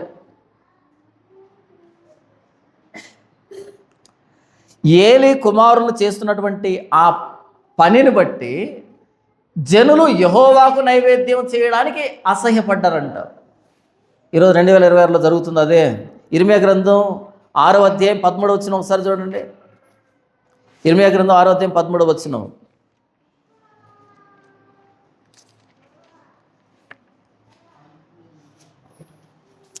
ఇర్మియా గ్రంథం 6వ అధ్యాయం 13వ వచనం. అల్పులేమి గనులేమి వారందరూ మోసము చేసి దోచుకునేవారు. ప్రవక్తలేమి యాజకులేమి అందరూ వంచకులు. అల్పులేమి గనులేమి, చిన్న లేదు పెద్ద లేదు, వారందరూ మోసము చేసి దోచుకుందురు. ప్రవక్తలేమి యాజకులేమి అందరూ వంచకులు. చిన్న పాస్టర్ అని లేదు, పెద్ద పాస్టర్ అని లేదు. ఎవడికి ఎంత సాధ్యమైతే, ఎవడికి ఏ విధానం సాధ్యమైతే అలా దోచుకోవడమే పనిగా పెట్టుకున్నటువంటి క్రైస్తవ నాయకత్వం. వారందరూ మూగ కుక్కలు, మొరగలేరు. కుక్కలు తిండికి ఆతురపడును, ఎంత తినను వాటికి తృప్తి లేదు అనేదానికి ఉదాహరణ. ఇకపోతే వీళ్ళు దోచుకుంటూ వంచిస్తూ ఏమని ప్రకటిస్తున్నారు అంటే, సమాధానము లేని సమయమున సమాధానము అని చెప్పుచు నా ప్రజలకున్న గాయమును పైన మాత్రమే బాగు చేయుదురు. సమాధానం లేదు. అవతల బబులోను సైన్యం దండెత్తి వస్తుంది, కానీ వీళ్ళెవరు ప్రకటిస్తున్నారు? సమాధానం ప్రకటిస్తున్నారు. ఎందుకని? వీళ్ళు దోచుకుంటున్నారు కదా, వీళ్ళు వంచిస్తున్నారు కదా. ఇకపోతే యెహెజ్కేలు గ్రంథం 34వ అధ్యాయంలో మొత్తం అధ్యాయం ఆ చివరి నుంచి ఈ చివరి దాకా ఎంత దారుణంగా మాట్లాడుతున్నాడు చూడండి. మొదటి వచనం నుంచి, మరియు యెహోవా వాక్కు నాకు ప్రత్యక్షమై ఇలాగ సెలవిచ్చును, నరపుత్రుడా, ఇశ్రాయేలీల కాపరులను గూర్చి ఈ మాట ప్రవచింపు. ఆ కాపరులతో ఇట్లనము, ప్రభువుగా యెహోవా సెలవిచ్చినదేమనగా, తమ కడుపు నింపుకొను ఇశ్రాయేలీల కాపరులకు శ్రమ. కాపరులు గొర్రెలను మేపవలను కదా, మీరు క్రొవ్విన గొర్రెలను వధించి కొవ్వును తిని బొచ్చును కప్పుకుందరు, కానీ గొర్రెలను మేపరు. బలహీనమైన వాటిని బలపరచరు, రోగము గల వాటిని స్వస్థపరచరు, గాయపడిన వాటికి కట్టరు, తోలు వేసిన వాటిని మరలా తోలుకొని రారు, తప్పిపోయిన వాటిని వెదకరు. అది మాత్రమే కాక మీరు కఠిన మనస్కులై బలాత్కారంతో వాటిని ఏలుదురు. మొత్తం 31 వచ్చిన వరకు మీరు చూడండి ఎంత దారుణంగా వర్ణిస్తాడు. వీళ్ళంతా ఇశ్రాయేలు కాపరులు. ఎలాంటి కాపరులను బట్టే ఇశ్రాయేల్ దేశం అనేది చెరకపోయింది. కాపరుని బట్టే దేశం ఉంటుంది. యేసుప్రభు మత్తయి సువార్తలో అద్భుతంగా మాట్లాడతాడు చూడండి. మత్తయి సువార్త 23వ అధ్యాయంలో ఈ యెషయా గ్రంథానికి కొనసాగింపుగా యేసుప్రభు ఏం మాట్లాడుతాడు చూద్దాం. మత్తయి సువార్త 23వ అధ్యాయం 16వ వచనం, అయ్యో అంధులైన మార్గదర్శకులారా. అక్కడేమన్నాడు యెషయా గ్రంథంలో, ఈ కాపరులు గుడ్డివారు అని అన్నాడు కదా. ఇక్కడ యేసుప్రభు అంటున్నాడు, అయ్యో అంధులైన మార్గదర్శకులారా. ఒకడు దేవాలయం తోడని ఒట్టు పెట్టుకుంటే అందులో ఏమీ లేదు, కానీ దేవాలయంలోని బంగారం తోడని ఒట్టు పెట్టుకుంటే వాడు దానికి బద్ధుడని మీరు చెప్పుదురు. అవివేకులారా, అంధులారా, ఏది గొప్పది? బంగారమా? బంగారమును పరిశుద్ధపరచు దేవాలయమా? ఎంత అంధులైపోయారంటే, ఎంత అవివేకులైపోయారంటే, దేవాలయం తోడంటే ఏమీ లేదంట, దేవాలయంలో బంగారం తోడంటే ఏదో ఉందంట. దేవాలయమా? ఏది గొప్పది? బంగారమా? బంగారాన్ని పరిశుద్ధపరచు దేవాలయమా? దేవాలయాన్ని ఎంత చిన్నగా పక్కన పెట్టారు చూసారా? అంధులైన మార్గదర్శకులు. 24వ వచనం చూడండి. 24వ వచనం, అంధులైన మార్గదర్శకులారా, దోమ లేకుండానట్లు వడియగట్టి ఒంటెను మృంగువారు మీరే. దోమ లేకుండానట్లు వడియగట్టి ఒంటెను మింగుతున్నది మీరే. దాని అర్థం ఏంటి? ఒకే అధ్యాయంలో దోమను తినకూడదని ఉంది, అదే అధ్యాయంలో ఒంటెను తినకూడదని కూడా ఉంది. దోమను తినకూడదని దోమ కోసం వడిగడుతున్నాను నూనెను, కానీ ఒంటెను మింగుతున్నారే. చిన్న చిన్న వాటిని చూపించి ఇది చేస్తున్నావు అది చేస్తున్నావు అని అసలైన దాన్ని మింగేస్తున్నారు కదా, అసలైన దాన్ని త్రోసిపుచ్చుతున్నారు కదా. అంధులైన మార్గదర్శకులు.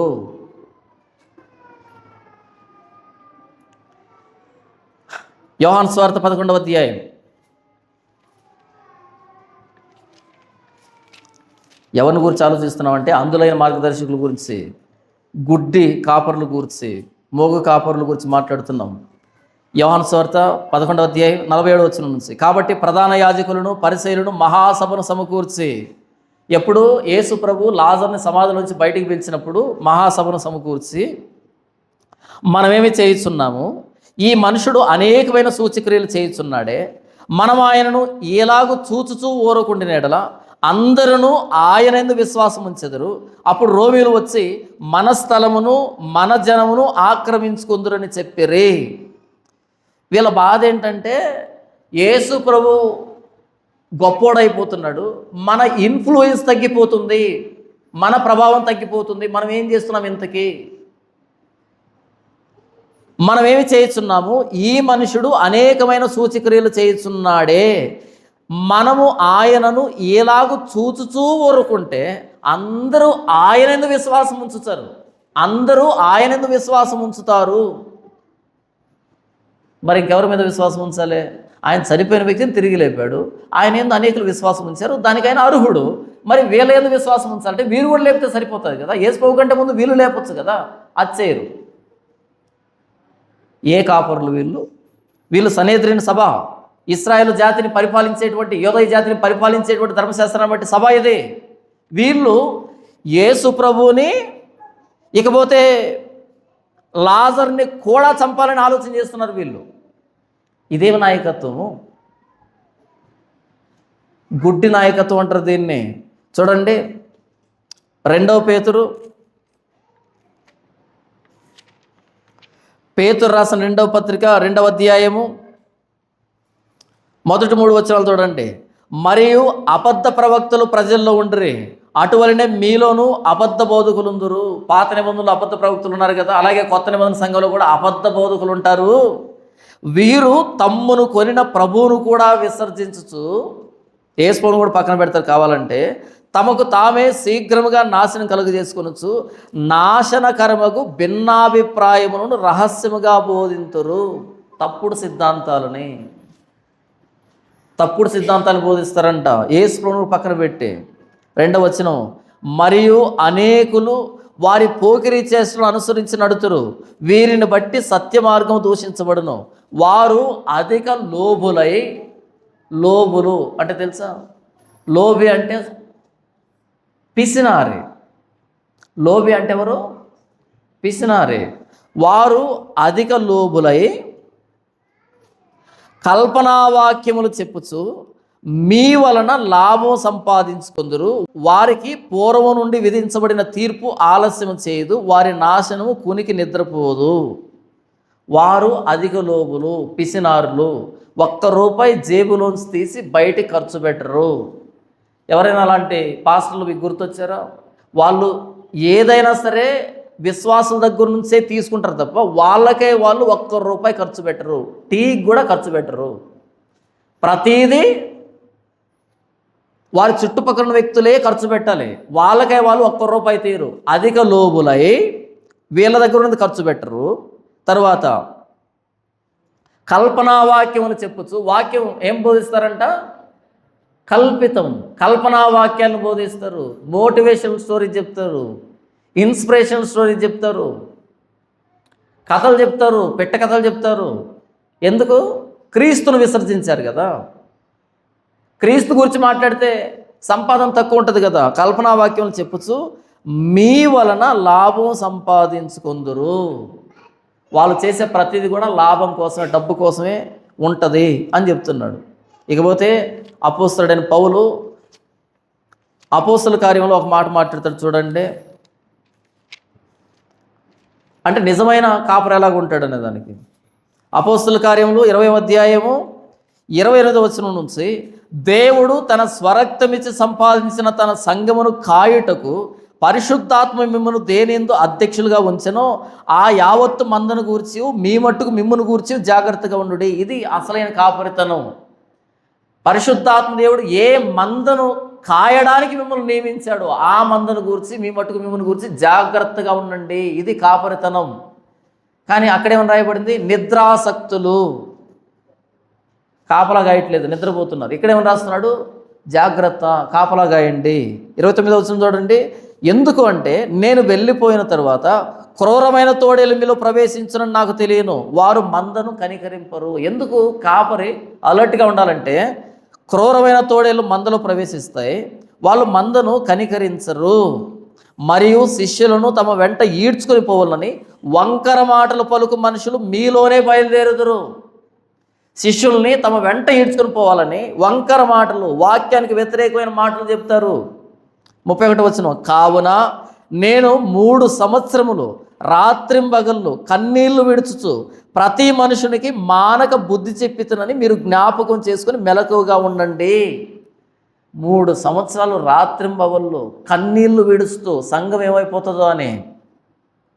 ఆ మాట చూడండి ఎంత అద్భుతంగా ఉందో. కావున నేను 3 సంవత్సరములు రాత్రింబగళ్ళు కన్నీళ్లు విడుచుచు ప్రతి మనుషునికి మానక బుద్ధి చెప్పితని. కానీ మనం పేతృపత్రికలు ఏం చూసాం? కల్పనా వాక్యములు చెప్పొచ్చు. ఇక్కడేం చెప్తున్నాడు? మానక బుద్ధి చెప్పడం. రెండిటికి చాలా తేడా ఉంది. కల్పనా వాక్యాలు చెప్పడం మనిషిని ఉద్రేకానికి గురి చేస్తుంది, మనిషిని సంతోషానికి గురి చేస్తుంది. బుద్ధి చెప్పడం మారు మనసుకు దారి తీస్తుంది. మానక బుద్ధి చెప్పితిని అని మీరు జ్ఞాపకం చేసుకుని మెలకువగా ఉండండి. ఎందుకంటే కాపరి మెలకువగా ఉండాలి అన్ని విషయాల్లో. ఇప్పుడు దేవునికిని ఆయన కృపావాక్యమునకును మిమ్మును అప్పగించుచున్నాను. ఆయన మీకు క్షేమాభివృద్ధి కలుగు చేయుటకును పరిశుద్ధపరచబడిన వారందరిలో స్వాస్థ్యం అనుగ్రహించుటకును శక్తివంతుడు. ఇప్పుడు ఆయన ఏం మాట్లాడుతున్నాడు చూడండి. ఎవని వెండినైనను బంగారమునైనను వస్త్రములనైనను నేను ఆశింపలేదు. ఒక కాపరిని, నిజమైనటువంటి కాపరిని గుర్తుపట్టేటువంటి లక్షణం ఏంటంటే, ఎవని వెండిని కానీ బంగారాన్ని కానీ వస్త్రాన్ని కానీ నేను ఆశింపలేదు. బంగారం నాకు వద్దని చెప్పట్లేదు, వెండి నాకు వద్దని చెప్పట్లేదు, వస్త్రం నాకు వద్దని చెప్పట్లేదు, నేను ఆశింపలేదు అని చెప్తున్నాడు. రెండిటికి చాలా తేడా ఉంది, అర్థం చేసుకోండి. నాకు బంగారం వద్దు, నాకు వెండి వద్దు, నాకు వస్త్రం వద్దని చెప్పట్లేదు. అలాగైతే ఫిలిప్పీలు ఇచ్చినటువంటి సహాయాన్ని నేను తీసుకోకపోయి ఉండు. కానీ బంగారం కావాలి, వెండి కావాలి, వస్త్రం కావాలి, అవసరాలు అవి.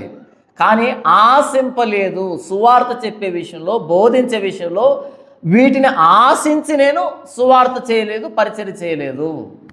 తేడా అర్థమైందా?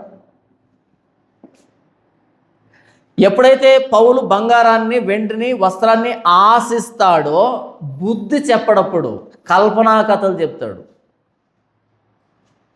ఎప్పుడైతే ఈయన బుద్ధి చెప్తున్నాడో వీటిని ఆశించట్లేదు.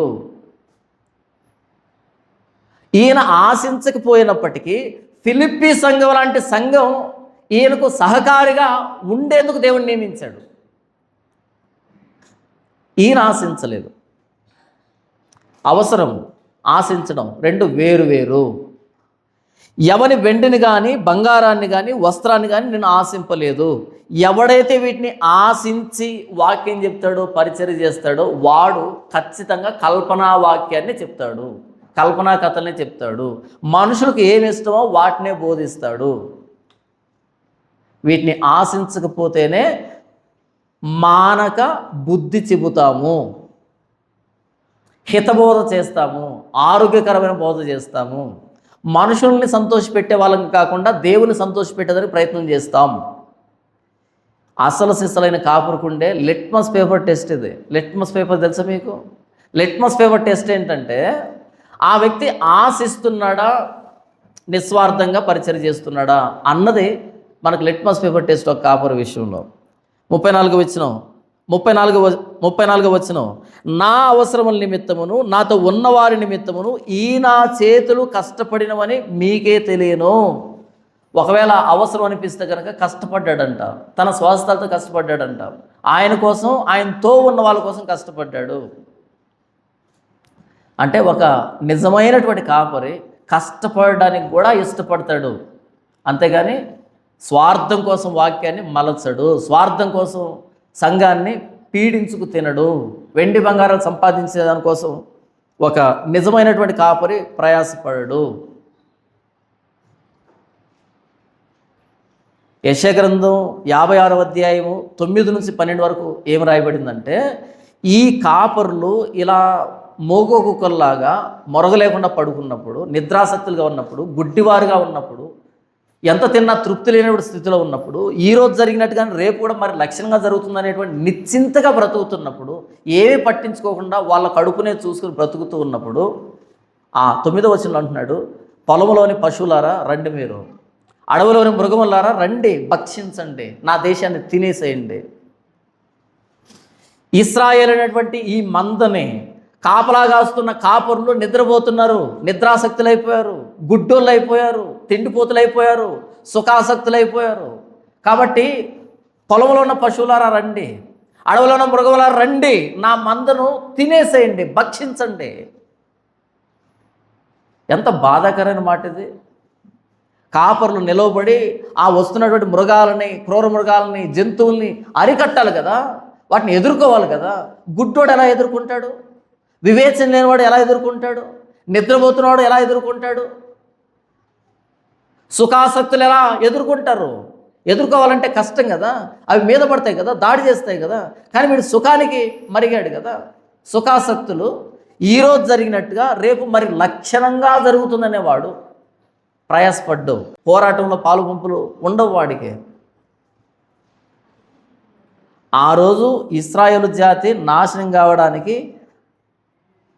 కాపరుల లోపం, కాపరులు ప్రదర్శించిన నిర్లక్ష్య ధోరణి, స్వార్థ ప్రయోజనం, వివేచన లేనితనం, తినడానికి ఇష్టపడరు తప్ప, తినడానికి ఆసక్తి చూపించరు, అధిక ఆసక్తి చూపించరు తప్ప మొరగడానికి ఏమాత్రం ఇష్టపడినటువంటి ఆనాటి కాపరులు. అసలు సిసలైన నిజమైన కాపరి. నేను గొర్రెలకు మంచి కాపరిని. ప్రభువైన యేసుక్రీస్తు ఎవరంట? నేను గొర్రెలకు అసలైన కాపరి, మంచి కాపరిని. ఏంటి ప్రభు ఆ మంచి? అవసరమైతే నా గొర్రెల కోసం ప్రాణం పెట్టే కాపరిని. పెట్టాడా ప్రాణం? శిలువ మీద ప్రాణం పెట్టాడు ఆయన. గొర్రెలకు మంచి కాపరి యేసు ప్రభు, ప్రాణం పెట్టే కాపరి ఆయన. పేతురు రాసిన మొదటి పత్రిక 2వ అధ్యాయము 25వ వచనం, మీరు గొర్రెల వలె దారి తప్పిపోతురి, కానీ ఇప్పుడు మీ ఆత్మల కాపరియు అధ్యక్షుడు అయిన ఆయన వైపు మీరు మళ్ళీ ఉన్నారు. మీరు గొర్రెల వలె దారి తప్పిపోతురు, కానీ ఇప్పుడు మీ ఆత్మల కాపరియు అధ్యక్షుడునైనా ఆయన వైపు మళ్ళీ ఉన్నారు. ప్రభువైన యేసుక్రీస్తు ఎవరంట? మన ఆత్మలకు కాపరి. ఇక్కడ గొర్రెల్లాగా దారి తప్పిపోయాం మనం, అయినప్పటికీ కాపరి చాలా మంచోడు. అందుకే యేసు ప్రభు చాలా సందర్భాల్లో కాపరితో పోల్చుకుంటాడు తను తాను. నేను గొర్రెలకు మంచి కాపరిని, నా గొర్రెల కోసం నా ప్రాణం పెట్టుచున్నాను. యోహాను సువార్త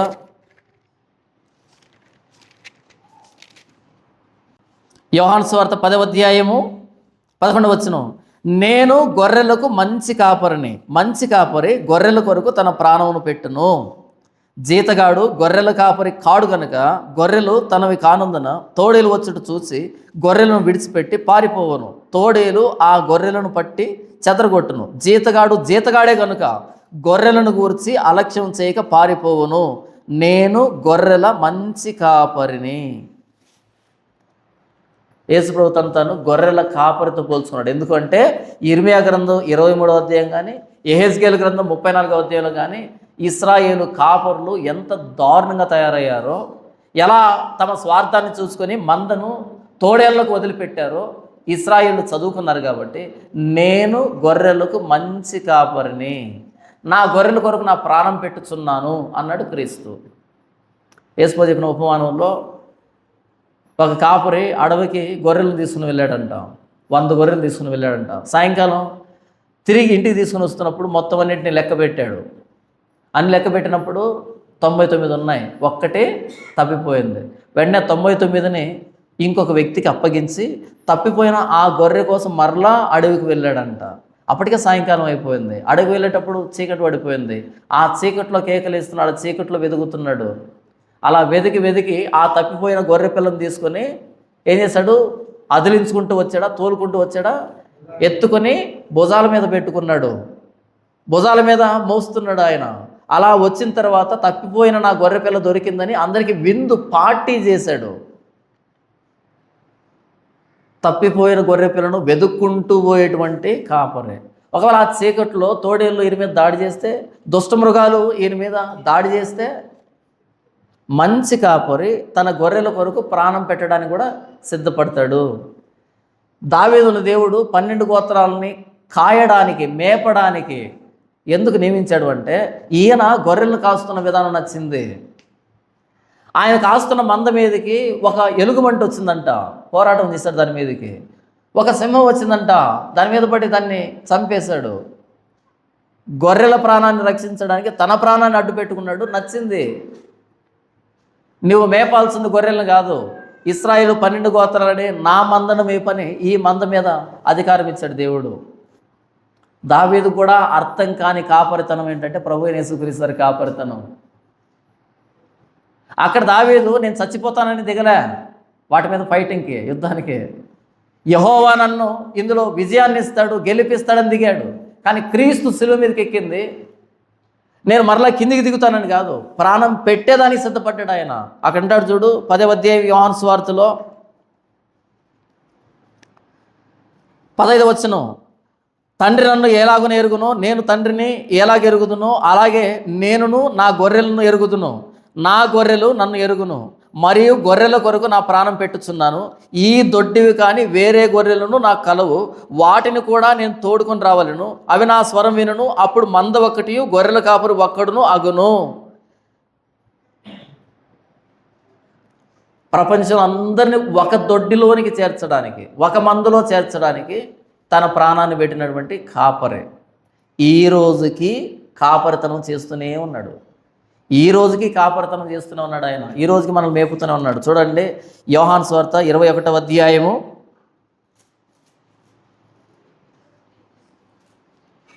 15వ వచనం నుంచి, వారు భోజనం చేసిన తర్వాత యేసు సీమోను పేతురును చూసి, యోహాను కుమారుడు అయిన సీమోను, వీరికంటే నీవు నన్ను ఎక్కువగా ప్రేమించుతున్నావా అని అడుగు. అతడు, అవును ప్రభువా, నేను నిన్ను ప్రేమించుచున్నానని నీవే ఎరుగుదు అని ఆయనతో చెప్పాను. యేసు, నా గొర్రె పిల్లలను మేపని అతనితో చెప్పాను. యేసు పేతురు దగ్గరికి వచ్చి, పేతురు నీవు నన్ను ప్రేమిస్తున్నావా? అవును ప్రభువా ప్రేమిస్తున్నాను, నీకే తెలుసు. నన్ను ప్రేమించడం అంటే ఏంటంటే, పేతురు నా గొర్రె పిల్లలను మేపు. నా గొర్రె పిల్లలను మేపుతున్నావంటే నన్ను ప్రేమిస్తున్నావని అర్థం. అర్థమైందా? యేసు ప్రభువును ప్రేమించడం అంటే ఆయన ఏ మంద కోసమైతే ప్రాణం పెట్టాడో, ఏ గొర్రె పిల్లల కోసం అయితే ప్రాణం పెట్టాడో, ఏ వ్యక్తుల కోసం అయితే ప్రాణం పెట్టాడో వాళ్ళకి క్రీస్తు అనే మేతని సమృద్ధిగా పెట్టడం క్రీస్తుని ప్రేమించడం. 16వ వచనం, మరలా ఆయన, యోహాను కుమారుడు అయిన సీమోను, నన్ను ప్రేమించుచున్నావా అని రెండవసారి అతను అడుగుగా, అతడు, అవును ప్రభువా, నేను నిన్ను ప్రేమించుచున్నానని నీవే ఎరుగుదు అని ఆయనతో చెప్పాను. ఆయన, నా గొర్రెలను కాయమని చెప్పాను. రెండవసారి అడిగాడు, సీమోను నన్ను ప్రేమిస్తున్నావా? అవును ప్రభువా ప్రేమిస్తున్నాను. అయితే నా గొర్రెలను కాయి, నా గొర్రెలను మేపు, నా గొర్రెలను కాయి, తిండి పెట్టు.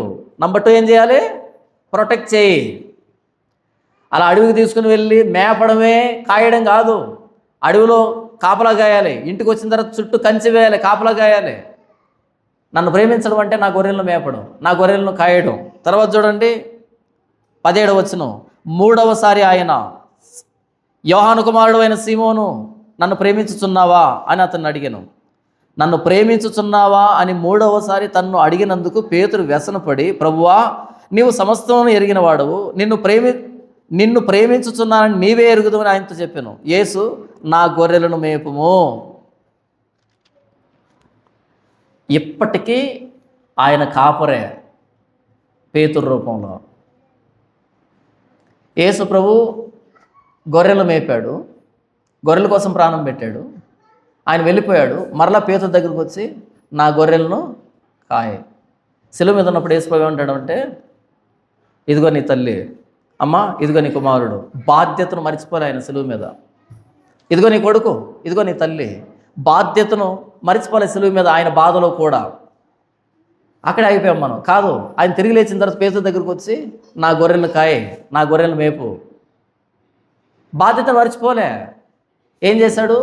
ఎంతమంది ప్రవక్తలను ఇచ్చాడో, ఎంతమంది అపోస్తలను ఇచ్చాడో, ఎంతమంది బోధకులను ఇచ్చాడో, ఎంతమంది కాపరులను ఇచ్చాడో, ఎంతమంది స్వార్థికులను ఇచ్చాడో, ఈ రోజుకి మనల్ని మేపుతున్నాడు. ఈ రోజుకి మనల్ని కాపలా కాస్తూనే ఉన్నాడు క్రీస్తు. యోధా జాతి అనేకమైన పొలంలో పశువులకి, అడవిలో మృగాలకి ఆహారంగా ఎందుకు మారిపోయారంటే అశూరీలకు కానీ బబులోనీయులకు కానీ ఎందుకు ఆహారంగా మారిపోయారంటే, ఎందుకు వారు చీల్చబడ్డారు అంటే, యోధా కాపురులు మోగుకుక్కల్లాగా, వివేచన లేని వారిలాగా, గుడ్డివారిలాగా, ఎంత తిన్నా తృప్తి లేనటువంటి తిండిపోతుల్లాగా, నిద్రాసక్తుల్లాగా, ఈరోజు జరిగినట్టు రేపు మరి లక్షణంగా జరుగుతుందనేటువంటి ఏమీ కొదవలేనటువంటి స్థితిలో, నిర్భయంగా భవిష్యత్తు ఆలోచించినటువంటి స్థితిలో ఉన్నారు. కాబట్టి యూదులు చెరలోకి వెళ్ళారు. ఈరోజు క్రైస్తవ సంఘం కూడా రకరకాల వాటికి లోనవుతుందంటే, రకరకాల వాటిల్లో మునిగిపోతుందంటే, రకరకాల వ్యక్తులకి, సిద్ధాంతాలకి, రకరకాల వ్యక్తుల స్వార్థాలకి బలైపోతుందంటే కాపరిగా ప్రవర్తించట్లేదు కాబట్టి, కాపరి గుడ్డోడైపోయాడు కాబట్టి, వివేచన లేని స్థితిలో, నిద్రాసక్తిలో లవోదికీయ సంఘ కాపరి ఉంటాడు. నాకేమీ కొదవలేదు, లవోదికీయ సంఘ కాపరి నాకేమీ కొదవలేదు అంటాడు కదా. అలాంటి తృప్తికరమైన స్థితిలో ఉన్నారు కాబట్టి సంఘం నాశనమైంది. ఇలాంటి వారి మీదకి శిక్షను ప్రకటిస్తున్నాడు 9వ వచనం నుంచి 12వ వచనం వరకు. క్రైస్తవ్యం ఈరోజు ఇంత భ్రష్టు పట్టడానికి ఒకే ఒక కారణం, కాపరి లోపం. కాపరితనంలో లోపం ఉంది కాబట్టి క్రైస్తవ్యం నవ్వుల పాలవుతుంది. గొర్రెలు చెదిరిపోతున్నాయి. నిజంగా కాపరులు కనుక యెషయా గ్రంథం 56:9 నుంచి 12 వరకు చెప్పినటువంటి దానికి వ్యతిరేకంగా ఉంటే ఈరోజు క్రైస్తవ్యం వర్ధిల్లుతుంది, క్రైస్తవ్యం గౌరవించబడుతుంది, క్రీస్తు కనపరచబడతాడు, మహింపరచబడతాడు. అసలు శిష్యులైన కాపరి ప్రభువైన యేసుక్రీస్తు వారు. ఆయన ఎలా కాపరితనం చేశాడో దాన్ని అనుకరించడమే మన కాపరితనం. మనం క్రీస్తును పోలి కాపరులుగా నడుచుకోవాలి. క్రీస్తుకు మించిన కాపరి ఎక్కడ? క్రీస్తుకు మించిన కాపరి ఎక్కడ? ఆ క్రీస్తుని మన జీవితంలోనూ, మన బోధలోనూ, మన జీవితంలోనూ, మన ప్రతి విషయంలోనూ అనుకరించడమే అసలు శిశులైన కాపరితనం. అలా లేని పక్షంలో మనం గారడి సీమోన్ లాగా ఏదో కొంచెం పెట్టుబడి పెట్టి అధికమైన లాభాన్ని ఆర్జించాలి సేవ పేరుతో అంటే కనుక శిక్షకు పాత్రలం అవుతాం. మనం సంపాదించే వెండి బంగారాలు మనతోనే నశిస్తాయి. క్రీస్తు లాంటి మాదిరిని ప్రపంచాన్ని చూపించడమే అసలైన కాపరితనం. అలా లేరు కాబట్టి ఇశ్రాయేలీయులు చెరలోకి వెళ్ళారు, యూదులు చెరలోకి వెళ్ళారు, 70 సంవత్సరాలు బానిస బ్రతుకును అనుభవించారు. దేవుడి వాక్యం దీవించును గాక. ఆమెన్.